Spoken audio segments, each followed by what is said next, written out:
ഇന്നത്തെ എപ്പിസോഡ് രഞ്ജിനി ഹരിദാസ് ഇറങ്ങിപ്പോയി.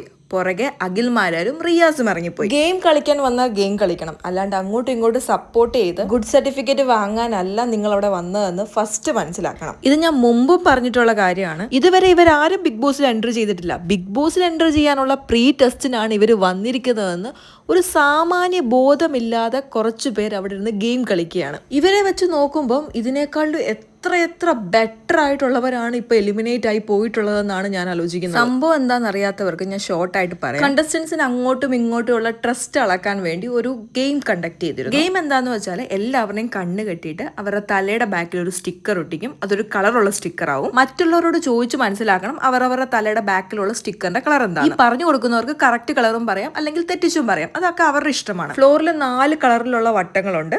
അപ്പോൾ കറക്റ്റ് ആയിട്ടുള്ള കളറിൽ പോയി ഇവർ നിൽക്കണം. ബസർ ടു ബസർ ഗെയിമാണ്. 30 സെക്കൻഡ്സ് ആണ് ഉള്ളത്. ഇതൊരു ഇൻഡിവിജ്വൽ ഗെയിമാണ്, ഗ്രൂപ്പ് ഗെയിം അല്ല എന്ന് പ്രത്യേകം എടുത്ത് പറയുന്നുണ്ട്. ആദ്യത്തെ റൗണ്ട് കഴിഞ്ഞപ്പോൾ എല്ലാവരും ഭയങ്കര സത്യസന്ധരായി. എല്ലാവരും കറക്റ്റ് കളർ തന്നെ പറഞ്ഞു കൊടുക്കാൻ തുടങ്ങി. അപ്പോൾ ജഡ്ജസ് പറഞ്ഞു ഇതൊരു ഗെയിമാണ്, ഇൻഡിവിജ്വൽ ആയിട്ട് കളിക്കണം എന്ന് പറഞ്ഞപ്പോൾ പിന്നെ അവർ നല്ല പ്രോപ്പറായിട്ട് ബാക്കിയുള്ളവരെല്ലാം കളിച്ചു. പക്ഷെ ഷാമോനും ഷിജിലാലും അപ്പോഴും ഗ്രൂപ്പ് ഗെയിം കളിച്ചുകൊണ്ടേയിരുന്നു. അങ്ങനെ ഷാമോനും ഷിജിലാലും ലാസ്റ്റ് റൗണ്ടിൽ ഒന്നിൽ കൂടുതൽ വിന്നർ വരുവാണെങ്കിൽ ജഡ്ജസ് ലോട്ടിട്ട് തീരുമാനിക്കുമെന്ന് കരുതി അവർ ചോദിച്ചു ലോട്ട് എടുക്കുന്നില്ലേ എന്ന് ചോദിച്ചു. അപ്പോൾ രഞ്ജിനി ഹരിദാസ് പറഞ്ഞു എപ്പോൾ നിങ്ങൾ കറക്റ്റ് ആയിട്ട് ഗെയിം കളിക്കുന്നു, എപ്പോൾ നിങ്ങൾ കറക്റ്റ് ആയിട്ട് പറയാതിരിക്കുന്നു അപ്പം വരെ ഇത് കണ്ടിന്യൂ ചെയ്യാൻ പറഞ്ഞു. അങ്ങനെ 3 തവണ ഗെയിം കണ്ടിന്യൂ ചെയ്തു. 3 തവണയും ഇവർ ശരി ഉത്തരം തന്നെ പറഞ്ഞു. സത്യം പറയാലോ, ഞാനായിരുന്നു അവിടെ ജഡ്ജായിട്ടിരുന്നതെങ്കിൽ ഞാനും രഞ്ജിനി ഹരിദാസ് ചെയ്തത് തന്നെ ചെയ്യുള്ളൂ, ഇറങ്ങിപ്പോകും. ഓക്കെ, ഇവർ ഗ്രൂപ്പ് ഗെയിം കളിച്ചോട്ടെ, പക്ഷെ ഈ ലാസ്റ്റ് 2 പേർ എത്തുന്നിടം വരെ ഇവർ ഗ്രൂപ്പായിട്ട് ഗെയിം കളിക്കുന്നതിന് ഒരു കുഴപ്പവും ഇല്ല.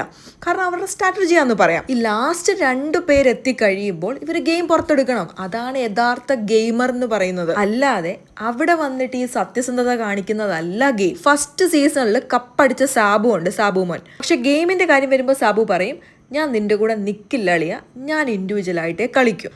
അതേപോലെ തന്നെയാണ് അഖിൽമാരും ഷൈജുവും. അവർ 2 പേരും തിക് ഫ്രണ്ട്സ് ആയിരുന്നു.